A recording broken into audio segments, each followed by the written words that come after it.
Good evening, my fellow Americans. Tonight, I'd like to talk to you about where we are as we mark 1 year since everything stopped because of this pandemic. A year ago, we were hit with a virus that was met with silence and spread unchecked. Denials for days, weeks, then months. That led to more deaths, more infections, more stress, and more loneliness. Photos and videos from 2019 feel like they were taken in another era.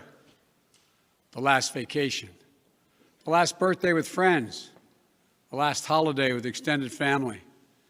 While it was different for everyone, we all lost something. A collective suffering, a collective sacrifice. A year filled with the loss of life and the loss of living for all of us. But in the loss, we saw how much there was to gain in appreciation, respect, and gratitude.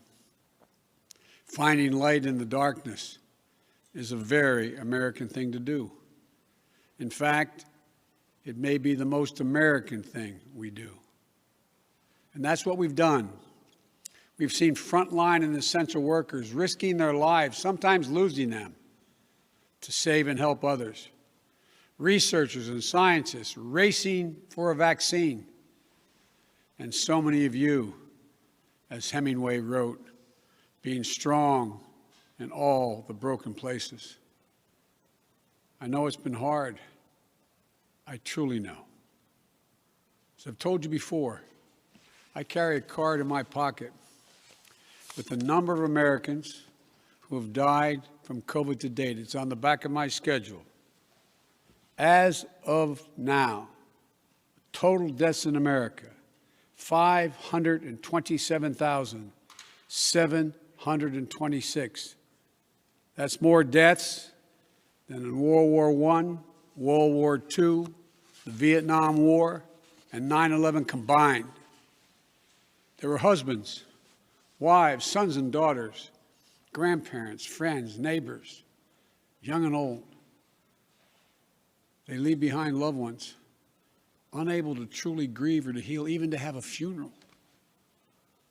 But I'm also thinking about everyone else who lost this past year to natural causes, by cruel fate of accident or other disease. They too died alone. They too leave behind loved ones who are hurting badly.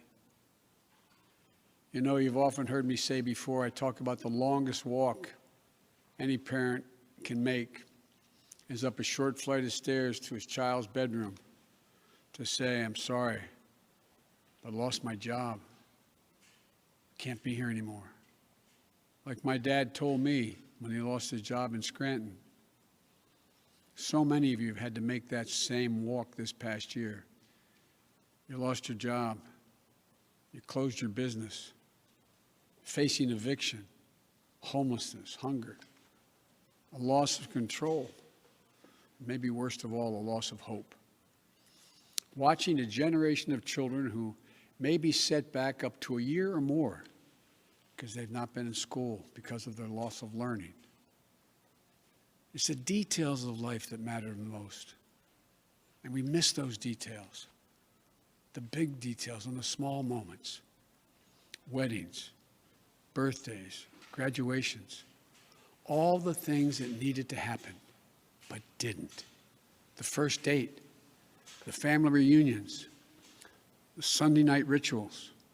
It's all has exacted a terrible cost on the psyche of so many of us. For we are fundamentally a people who want to be with others, to talk, to laugh, to hug, to hold one another. But this virus has kept us apart. Grandparents haven't seen their children or grandchildren. Parents haven't seen their kids. Kids haven't seen their friends. The things we used to do that always filled us with joy have become things we couldn't do and broke our hearts. Too often, we've turned against one another. A mask, the easiest thing to do to save lives. Sometimes it divides us. States pitted against one another instead of working with each other. Vicious hate crimes against Asian Americans who've been attacked, harassed, blamed, and scapegoated. At this very moment, so many of them, our fellow Americans, they're on the front lines of this pandemic trying to save lives. And still, they're forced to live in fear for their lives just walking down streets in America. It's wrong, it's un-American, and it must stop. Look, we know what we need to do to beat this virus. Tell the truth. Follow the scientists and the science. Work together. Put trust and faith in our government to fulfill its most important function, which is protecting the American people. No function more important. We need to remember the government isn't some foreign force in a distant capital. No, it's us, all of us. We, the people. For you and I, that America thrives when we give our hearts, when we turn our hands to common purpose. And right now, my friends, we're doing just that. And I have to say, as your president, I'm grateful to you. Last summer, I was in Philadelphia and I met a small business owner, a woman. I asked her, I said, "What do you need most?" Never forget what she said to me. She said, looking me in the eye, she said, "I just want the truth. The truth. Just tell me the truth." Think of that. My fellow Americans, you're owed nothing less than the truth. And for all of you asking when things will get back to normal, here is the truth. The only way to get our lives back, to get our economy back on track, is to beat the virus. You've been hearing me say that for while I was running and the last 50 days I've been president. But this is one of the most complex operations we've ever undertaken as a nation in a long time. That's why I'm using every power I have as President of the United States to put us on a war footing to get the job done. Sounds like hyperbole, but I mean it, a war footing. And thank God we're making some real progress now. In my first full day in office, I outlined for you a comprehensive strategy to beat this pandemic. We've spent every day since attempting to carry it out. 2 months ago, this country didn't have nearly enough vaccine supply to vaccinate all or ever near all of the American public. But soon we will. We've been working with vaccine manufacturers, Pfizer, Moderna, Johnson & Johnson, to manufacture and purchase hundreds of millions of doses of these 3 safe, effective vaccines. And now, at the direction and with the assistance of my administration, Johnson & Johnson is working together with a competitor, Merck, to speed up and increase the capacity to manufacture new Johnson & Johnson vaccine, which is one shot. In fact, just yesterday, I announced, and I met with the CEOs of both companies, I announced our plan to buy an additional 100 million doses of Johnson & Johnson vaccines. These 2 companies, competitors, have come together for the good of the nation, and they should be applauded for it. It's truly a national effort, just like we saw during World War II. Now, because of all the work we've done, we'll have enough vaccine supply for all adults in America by the end of May. That's months ahead of schedule. And we're mobilizing thousands of vaccinators to put the vaccine in one's arm, calling active duty military, FEMA, retired doctors and nurses, administrators, and those to administer the shots. And we've been creating more places to get the shots. We've made it possible for you to get a vaccine at nearly any one of 10,000 pharmacies across the country, just like you get your flu shot. We're also working with governors and mayors in red states and blue states to set up and support nearly 600 federally supported vaccination centers that administers hundreds of thousands of shots per day. You can drive up to a stadium or a large parking lot, get your shot, never leave your car, and drive home in less than an hour. We've been sending vaccines to hundreds of community health centers all across America, located in underserved areas. And we've been deploying, and we will deploy more, mobile vehicles and pop-up clinics to meet you where you live so those who are least able to get the vaccine are able to get it. We continue to work on making at-home testing available. And we've been focused on serving people in the hardest-hit communities of this pandemic: Black, Latino, Native American, and rural communities. So what does all this add up to? When I took office 50 days ago, only 8% of Americans, after months, only 8% of those over the age of 65 had gotten their first vaccination. Today, that number is 65%. Just 14% of Americans over the age of 75 50 days ago had gotten their first shot. Today, that number is well over 70%. With new guidance from the Centers for Disease Control and Prevention, the CDC, that came out on Monday, it means simply this: millions and millions of grandparents who went months without being able to hug their grandkids can now do so. And the more people are fully vaccinated, the CD will continue to provide additional guidance on what you can do in the workplace, places of worship with your friends, as well as travel. When I came into office, you may recall, I set a goal that many of you said was that kind of way over the top. I said I intended to get 100 million shots in people's arms in my first 100 days in office. Tonight, I can say we're not only going to meet that goal, we're going to beat that goal, because we've actually on track to reach this goal of 100 million shots in arms on my 60th day in office. No other country in the world has done this. None. Now, I want to talk about the next steps we're thinking about. First, tonight, I'm announcing that I will direct all states, tribes, and territories to make all adults, people 18 and over, eligible to be vaccinated no later than May 1. Let me say that again. All adult Americans will be eligible to get a vaccine no later than May 1. That's much earlier than expected. Let me be clear. That doesn't mean everyone's going to have that shot immediately, but it means you'll be able to get in line beginning May 1. Every adult will be eligible to get their shot.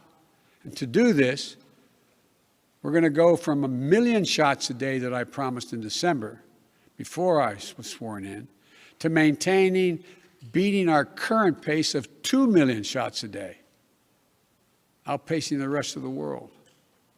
Secondly, at the time when every adult is eligible in May, we will launch, with our partners, new tools to make it easier for you to find the vaccine and where to get the shot, including a new website that will help you first find the place to get vaccinated and the one nearest you.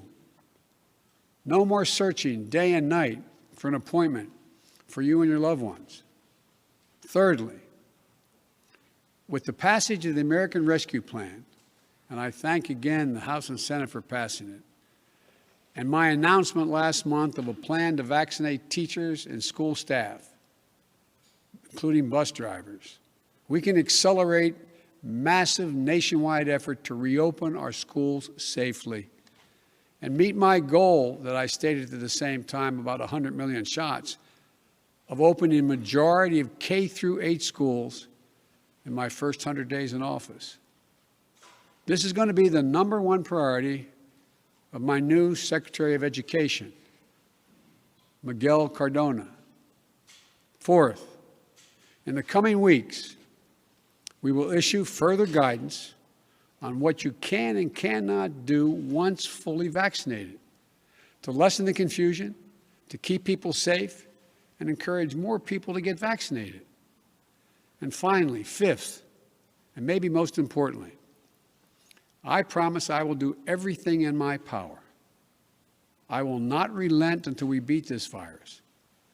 But I need you, the American people. I need you. I need every American to do their part. And that's not hyperbole. I need you. I need you to get vaccinated when it's your turn and when you can find an opportunity. And to help your family, your friends, your neighbors get vaccinated as well. Because here's the point. If we do all this, if we do our part, if we do this together, by July the 4th, there's a good chance you, your families and friends will be able to get together in your backyard or in your neighborhood and have a cookout or a barbecue and celebrate Independence Day. That doesn't mean large events with lots of people together, but it does mean small groups will be able to get together. After this long, hard year, that will make this Independence Day something truly special, where we not only mark our independence as a nation, but we begin to mark our independence from this virus. But to get there, we can't let our guard down. This fight is far from over. As I told the woman in Pennsylvania, I'll tell you the truth. July 4th with your loved ones is the goal. But a lot can happen. Conditions can change. The scientists have made clear that things may get worse again as new variants of the virus spread. We've got work to do to ensure that everyone has confidence in the safety and effectiveness of all three vaccines. So my message to you is this. Listen to Dr. Fauci, one of the most distinguished and trusted voices in the world. He's assured us the vaccines are safe.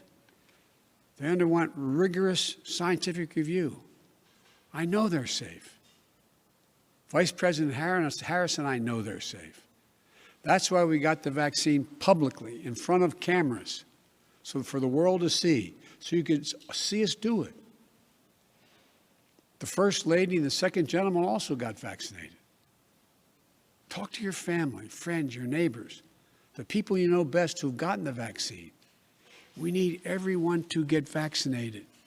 We need everyone to keep washing their hands, stay socially distanced, and keep wearing the mask as recommended by the CDC. Because even if we devote every resource we have, beating this virus and getting back to normal depends on national unity. And national unity isn't just how politics and politicians vote in Washington, or what the loudest voices say on cable or online. Unity is what we do together as fellow Americans. Because if we don't stay vigilant and the conditions change, then we may have to reinstate restrictions to get back on track. And please, we don't want to do that again. We've made so much progress. This is not the time to let up. Just as we were emerging from a dark winter into a hopeful spring and summer is not the time to not stick with the rules. I'll close with this. We've lost so much over the last year. We've lost family and friends. We've lost businesses and dreams we spent years building. We've lost time with each other. And our children have lost so much time with their friends, time with their schools. No graduation ceremonies this spring. No graduations from college, high school, moving up ceremonies. You know, and there's something else we lost. We lost faith in whether our government and our democracy can deliver on really hard things for the American people. But as I stand here tonight, we're proving once again something I've said time and time again, to the probably tired of hearing me say it. I say it to foreign leaders and domestic alike. It's never, ever a good bet to bet against the American people. America is coming back. The development, manufacture, and distribution of vaccines in record time is a true miracle of science. It's one of the most extraordinary achievements any country has ever accomplished. And we also just saw the Perseverance rover land on Mars. Stunning images of our dreams that are now a reality. Another example of the extraordinary American ingenuity, commitment, and belief in science and one another. And today, I signed into law the American Rescue Plan, an historic piece of legislation that delivers immediate relief to millions of people, includes $1,400 in direct rescue checks, payments. That means a typical family of four earning about $110,000 will get checks for $5,600 deposited if they have direct deposit or in a check, a treasury check. It extends unemployment benefits. It helps small businesses. It lowers health care premiums for many. It provides food and nutrition, keeps families in their homes. And it will cut child poverty in this country in half, according to the experts. And it funds all the steps I've just described to beat the virus and create millions of jobs. In the coming weeks and months, I'll be traveling along with the First Lady, the Vice President, the Second Gentleman, members of my cabinet, to speak directly to you, to tell you the truth about how the American Rescue Plan meets the moment. And if it fails at any pace, I will acknowledge that it failed, but it will not. About how after long, dark years, one whole year, there is hope and light of better days ahead. If we all do our part, this country will be vaccinated soon. Our economy will be on the mend. Our kids will be back in school. And we'll have proven once again that this country can do anything, hard things, big things, important things. Over a year ago, no one could have imagined what we were about to go through. But now, we're coming through it. And it's a shared experience that binds us together as a nation. We are bound together by the loss and the pain of the days that have gone by. We're also bound together by the hope and the possibilities of the days in front of us. My fervent prayer for our country is that after all we've been through, we'll come together as one people, one nation, one America. I believe we can and we will. We're seizing this moment. And history, I believe, will record. We faced and overcame one of the toughest and darkest periods in this nation's history. Darkest we've ever known. I promise you, we'll come out stronger with a renewed faith in ourselves, a renewed commitment to one another, to our communities and to our country. This is the United States of America. And there's nothing, from the bottom of my heart I believe this, there's nothing we can't do when we do it together. So God bless you all. And please, God, give solace to all those people who lost someone. And may God protect our troops. Thank you for taking the time to listen. I look forward to seeing you. Thanks for watching, and if you haven't already, please consider subscribing to our channel. And while you're at it, please leave us a comment. Thank you for watching.